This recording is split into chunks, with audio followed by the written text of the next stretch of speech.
Bonjour à tous. Aujourd'hui, dans la rubrique mythe ou réalité, je dois arrêter de faire de la musculation car je suis enceinte. Est-ce un mythe ou une réalité?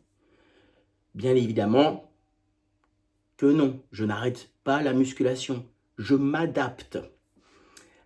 Il va y avoir plusieurs phases au niveau de la grossesse. On va les segmenter en trois. La première phase, de 0 à 3 mois, le fœtus n'est pas encore forcément accroché. Il y a des risques de fausse couche.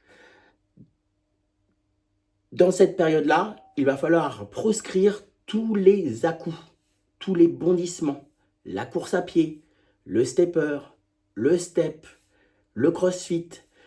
Vous oubliez, vous faites de la charge additionnelle, mais sans à-coups, de 0 à 3 mois. Une fois que le fœtus est accroché, il n'y a plus de risque de fausse couche, et en plus, il va y avoir des montées hormonales qui vont être favorables.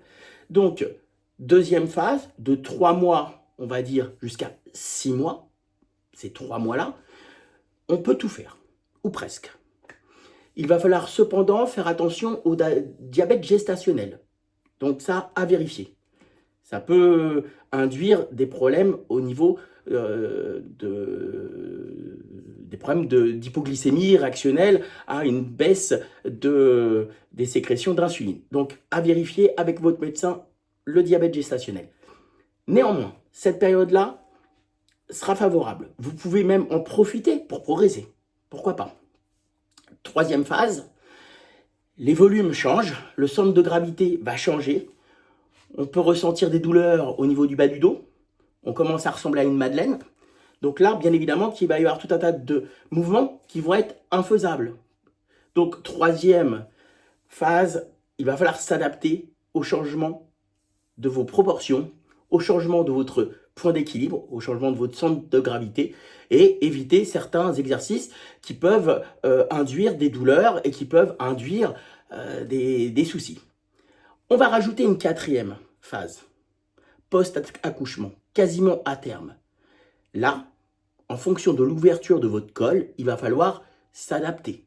Si vous êtes avec un col déjà ouvert, vous allez à nouveau éviter les pressions sur le plancher pelvien, les pressions vers le bas, éviter les à-coups. Voilà, j'espère avoir répondu à cette question. N'oubliez pas, je ne suis pas médecin. Donc, c'est l'avis d'un spécialiste de la musculation avec une expérience de pair.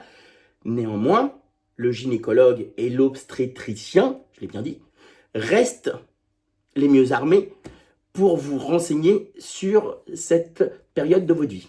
Bonne journée à tous. N'oubliez pas d'actionner la cloche, n'oubliez pas de mettre un commentaire et puis bien sûr de partager cette vidéo. À bientôt.